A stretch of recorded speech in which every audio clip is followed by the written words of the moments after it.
Walang pinoprotektahan, walang kasinungalingan, serbisyong totoo lang. Makibahagi sa mga maaksyong pangyayari sa rescue. Kaakibat ang Nescafe Classic. Sa maaksyong rescue, ngayong gabi. Bispera sa pista sa barangay San Roque sa Nabotas, 100 bahay naglagablab. Pagising po, nasa may gilid na po namin yung apoy. Hindi pa natin kung bata o matanda. Demolition sa San Juan, nabalot ng tensyon. Hindi kayo makatao! Mga bata, sanggol! Titigas nyo! Huwag kayong titigas, may mga bata! Hindi nila kami pinakinggan! At bayolenteng taong kalye sinagip ng Mayor's Action Command. Hindi, ligan na. No! Nay! Bakit gabi? Ako naman Arnold Gravio. Oras na ng totoong drama at aksyon dito sa Rescue.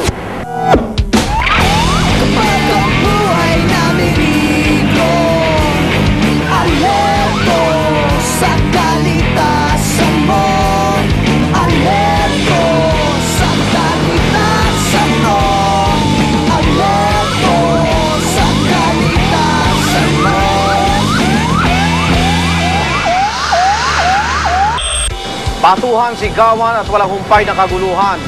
Yan ang karaniwang tagpo sa tuwing may demolisyon sa mga informal settlers. Ang pinakuling target ng demolisyon ay ang mga residente sa pinaglabanan shrine sa San Juan. At tulad ng inaasahan, tumaas ang tensyon hanggang sa nauwi sa sakitan.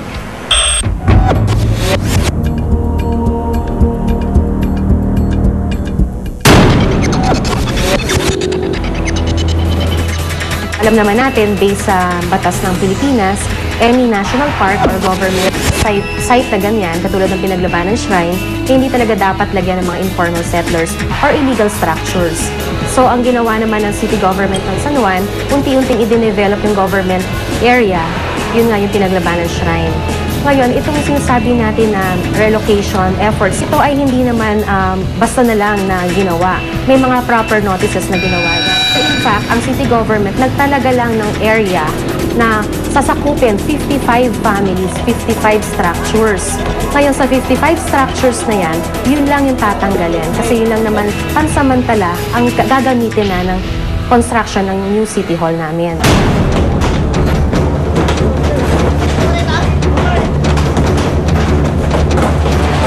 Karoon po ng tensyon nung magsisimula na po yung mga bandang mag-aalas 8 po ng umaga.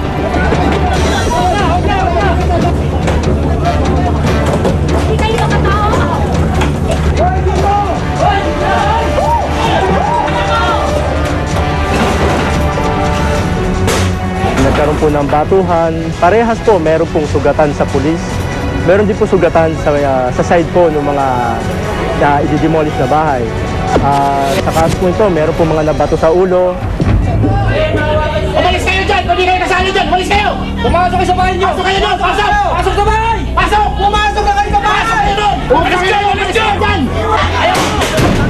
Ayaw!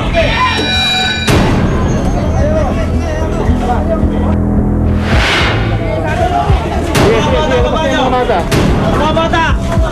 May disable kami! Yung asawa ko lang, hindi ko maibaba! Mga bata, sanggol! Titigas nyo! Matiya ka na! Nagkakabin nyo kami! Huwag kayong titigas, may mga bata! Hindi nila kami pinakinggan! First time ko pong ma-involve sa ganito makita ko mismo ng aktual yung pangyayari. Katulad po yung mga sa tear gas, sa mga bata, para pong nakakaawa po. Kaya lang po, kami po yung trabaho po namin, kailangan namin gampanan. Kayo, tao din kayo, tatay din kayo, may mga anak din kayo. Sana naman, makonsensya naman kayo na ganito ang kinasasakitan namin. Sa ako lang, sa totoo lang, wala. Ako, sa party ko, wala akong notice na tanggap nga mula sa kanila.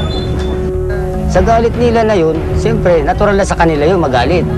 Kami naman, kami, naunawa namin sila dahil kahit ikaw ba naman, lubaing ang bahay mo, masakit din sa'yo. Pero utos lang sa amin ng ano namin, nakakataas, sumusunod lang kami. Ang Montalban, isang sakay na lang yan. It was formerly called Montalban, pero ngayon Rodriguez Rizal. So, it's like going to Antipolo na very accessible. Alam naman natin na ang nagbabiyahe ng jeep, lahat ng transportation means ando doon na. Ito na yung pinakamalapit na relocation site na in-offer ng National Housing Authority. Hindi ko tatanggapin yun. Kahit libre. Mabuti sana kung kung halimbawa man sila magbigay ng bahay. Ang gusto ko dito lang, ayoko sa malayo. Kaya yung sweldo ng asawa ko, maliit lang.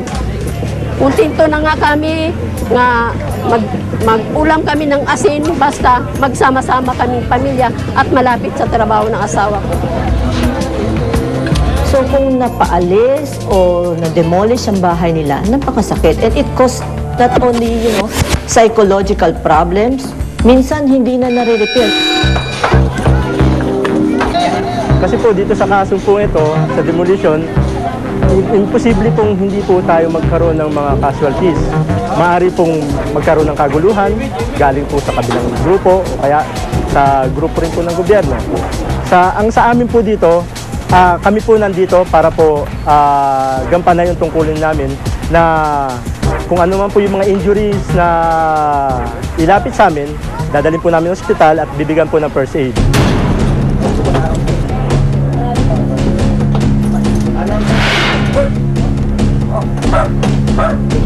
Sabi ng anak ko na ganun lang na siya raw tinamaan ng ligaw na bala, naligaw na bato, kaya nagkaroon kasugat siya. Narciso na lang, Narciso. Butas yung laman niya dito sa paa, kaya nahirapan siyang itapak at ilakad ang kanyang paa. Sa ginawa po natin kanina, nilinis po ulit natin yung kanyang sugat. Kaya lang po sa nangyari, medyo ngayon po namaga yung paa niya. Kaya po yung pagka naglalagay po siya ng force, hindi doon sa kaliwang paa niya, mas kumikirot po. Pero bigyan na po siya ng anti-tetanus. Alalay lang. Kasi pwersa mo yung bigat mo dyan. Mahawak ko sa akin.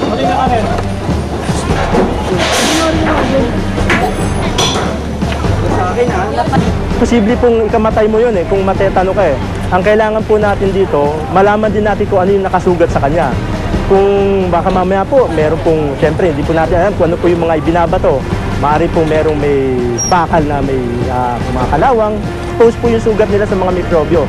Kaya mas kailangan po na ineksyon na sila ng anti-tetanus.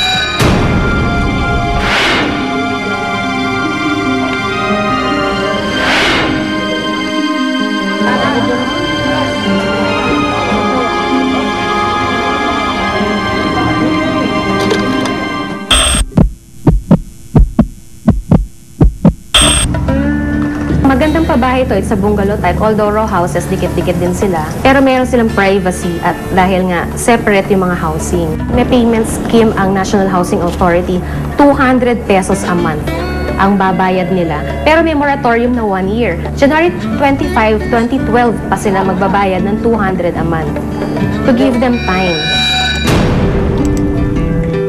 Palagay ko, maayos na rin siya. Malaki rin. Kaya lang wala pa siyang ilaw, wala pa siyang tubig. Ang tubig dito nawasan na binibili sa umaga. Okay naman kami rito. Okay na ito kaysa wala. Kaysa nasa kalye kami natutulog. Inayos talaga namin na para wala rin naman silang masabi on the part of the city government na kami basta magre-relocate nang wala naman silang pupuntahan. Ang gusto rin lang namin kasi mapabuti ang buhay nila sa pagbibigay ng pabahay.